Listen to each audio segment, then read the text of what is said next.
सीताराम मित्रों। ज्योतिष शास्त्र में सूर्य को आत्मा, पिता, मान सम्मान, शक्ति और नेतृत्व का कारक माना जाता है। कुंडली के 12 भावों में सूर्य की स्थिति जो होती है वो जातक के व्यक्तित्व और जीवन पर गहरा असर डालती है। किंतु कुंडली में सूर्य देव जिस भाव में विराजमान होते हैं उस भाव की हानि भी करते हैं। तो आइए आज बात करेंगे इन्हीं चीजों पर कि सूर्य देव जिस भाव में विराजमान होते हैं उस भाव से जुड़ी हुई क्या क्या हानियां करते हैं और क्या क्या फायदे देते हैं। तो ज्यादा जोर मेरा हानियों पर रहेगा। अब बात कर लेते हैं, लेकिन उससे पहले मैं आपसे एक बात कहना चाहता हूँ। आप लोगों को मैंने देखा है, मेरे कमेंट बॉक्स में आप लोग लिख कर भेजते हैं कि आपने भविष्य फल बताया लेकिन भविष्य फल ठीक नहीं हुआ, परेशानी हुई, ये हुई। तो मैं इसीलिए आज ये वीडियो लेके आया हूँ कि जब आपको ये पता होना चाहिए कि आपकी कुंडली के में कौन से भाव में कौन सा ग्रह बैठा है और वो आपको कौन सी हानियां दे रहा है। तो यदि आपको उससे रिलेटेड हानियां हो रही हैं तो आप उसके उपाय करें। इसीलिए से सिलसिलेवार ढंग से मैं सारे ग्रहों के बारे में एक एक वीडियो बनाऊंगा। आज मेरा पहला वीडियो है, वो है सूर्यदेव के ऊपर। तो चलिए बात कर लेते हैं सूर्यदेव क्या क्या हानि प्रदान करते हैं। तो यदि सूर्यदेव आपके पहले भाव में होंगे तो यह बहुत अत्यंत श्रेष्ठ है। सूर्यदेव यहाँ पर बैठकर आपको बहुत मेहनती बनाते हैं। आप अपनी मेहनत से बहुत उच्च मुकाम हासिल कर सकते हैं, लेकिन क्योंकि पहले भाव में बैठे हैं तो ग्रह की कुछ हानि भी देंगे। तो ऐसे लोग खुद में ही कंफ्यूज रहते हैं कि वो स्वाभिमानी है या अहंकारी है। इनमें स्वाभिमान और अहंकार दोनों होता है, तो कभी कभी ये स्वाभिमान को छोड़कर अहंकार की तरफ बढ़ जाते हैं। इनके बाल थोड़े से ज्यादा झड़ते हैं, कम उम्र में ही इनके बाल झड़ जाते हैं और ज्यादातर देखा गया है कि ये लोग थोड़े सांवले रंग के होते हैं। दूसरे भाव की बात कर लेते हैं। तो दूसरा भाव यानी वाणी का भाव। वाणी इनकी शक्तिशाली होती है, इनकी वाणी को लोग सुनते हैं, लेकिन क्योंकि जब भाव का नाश करेंगे तो कभी कभी वाणी आपकी इतनी ज्यादा कटु हो जाएगी कि आपके कुटुंबीजन ही आपसे परेशान हो जाएंगे, आप घर का वातावरण खराब कर देंगे। और ऐसे लोग घर के बाहर ज्यादा रहते हैं, घर के भीतर रहना पसंद कम करते हैं। और ये लोग धन संचय कर लेते हैं। दूसरे भाव में जिनका सूर्य होता है धन संचय कर लेते हैं और अपने परिवार की जिम्मेदारी अवश्य उठाते हैं। तीसरे भाव में पुरुषार्थी बनाते हैं, मेहनती बनाते हैं। आप अपनी मेहनत से बहुत कुछ अचीव कर लेते हैं, लेकिन भाई बहनों के बीच में तनाव दे देते हैं। सगे संबंधियों को के साथ भी इनके तनाव अक्सर देखे गए हैं और उसकी वजह भी है क्योंकि ये अपनी मेहनत से इतने उच्च मुकाम पर पहुंच जाते हैं कि इनके सगे संबंधी ही इनसे जलने लगते हैं। तो तीसरे भाव में ये हानियां हैं कुछ। चौथे भाव में माता के स्वास्थ्य में परेशानी देंगे। सूर्यदेव जहाँ विराजमान होंगे चौथे भाव में तो माता के स्वास्थ्य में परेशानी रहेगी। घर के बाहर जाने की इनकी इच्छा ज्यादा रहेगी, ये घर में रुकते नहीं है। कैरियर की ओर इनका ध्यान बहुत ज्यादा होता है, इस वजह से ये कुटुंबीजन को या माता को या पिता को भी छोड़ देते हैं। दिग्बली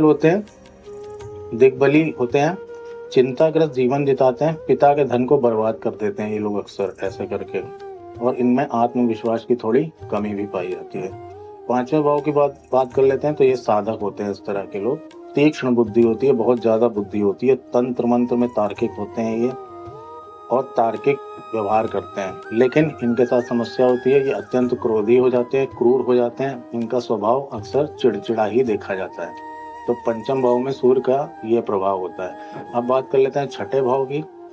तो छठे भाव में सूर्यदेव जब विराजमान होते हैं तो शत्रुहंता योग बनाते हैं। शत्रु इनके समक्ष टिक ही नहीं पाते, रोगों का शमन कर देते हैं सूर्यदेव। ये लोग अक्सर निरोगी ही देखे गए। लेकिन समस्या क्या आती है कि मामा पक्ष से इनको परेशानी रहती है। इनका मामा पक्ष इनकी वजह से परेशान रहता है, स्वयं भी परेशान रहते हैं। और यदि ये किसी गैर कानूनी कार्य को करते हैं और ये सोचते हैं कि हम बच के निकल जाएंगे, तो ये बच के नहीं निकल सकते, उसमें ये फंस ही जाते हैं। सप्तम भाव, यहाँ पे सूर्य नीचस्थी होते हैं, तो यहाँ पर कोई अच्छा प्रभाव दिखाई नहीं देता। इनको सरकारी नौकरी में है तो बार बार अपमान सहना पड़ेगा, अपनी पत्नी से भी अपमानित होते रहते हैं और कुल मिला के टोटल नीच के ही फल देते हैं यहाँ पर सूर्यदेव। अष्टम भाव की बात कर लें तो आध्यात्मिक उन्नति करते हैं ये लोग बहुत ज्यादा।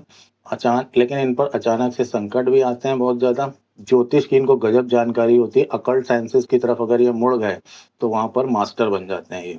आकस्मिक धन लाभ भी होता है, लेकिन ये आदमी चिंता से ग्रस्त रहता है हमेशा और रोग इसको कोई ना कोई लगा ही रहता है। 9वां और 10वां भाव इस भाव में सूर्य सबसे बेहतरीन होते हैं, सबसे अच्छे होते हैं। यहाँ पर सूर्य के नकारात्मक प्रभाव लगभग ना के बराबर ही होते हैं, फायदे ही फायदे होते हैं। तो ऐसे लोग नौकरी में बहुत उच्च पदों पर जाते हैं, धार्मिक होते हैं, राजनीति में ये लोग बड़ा पद प्राप्त कर लेते हैं, प्रशासनिक क्षमता होती है इनके अंदर यानी लीडरशिप क्वालिटीज होती हैं, नेटवर्क इनका बहुत बड़ा होता है, समाज में इनका दायरा बहुत बड़ा होता है और ये उससे बहुत ज़्यादा फायदा उठाते हैं। मित्रों से भी इनको बहुत फायदा होता है और समाज में इनको मान सम्मान बहुत मिलता है। बस परेशानी इनको एक ये होती है कि इनकी संतान कम होती हैं और पेट में थोड़ा-सा रोग होता है और कभी-कभी ये लोग अपने से बड़ों का अपमान भी कर देते हैं।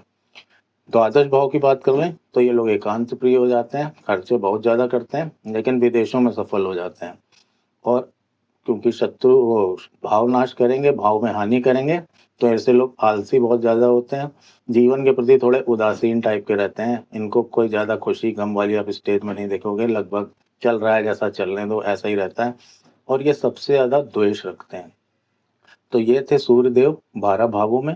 आपकी कुंडली में कौन से भाव में सूर्यदेव है कमेंट बॉक्स में अवश्य बताएं और आपके जो प्रश्न हो उन प्रश्नों को जो अवश्य पूछिए, मैं 100% आपके प्रश्नों के जवाब दूंगा। एक दिन में नहीं दे पाऊंगा तो 2 दिन में दूंगा, लेकिन मैं सारे प्रश्नों के उत्तर अवश्य देता हूँ। तो आपकी कुंडली में सूर्यदेव किस भाव में विराजमान है, उससे उससे जुड़ा हुआ यदि कोई प्रश्न है तो आप मुझसे अवश्य पूछें।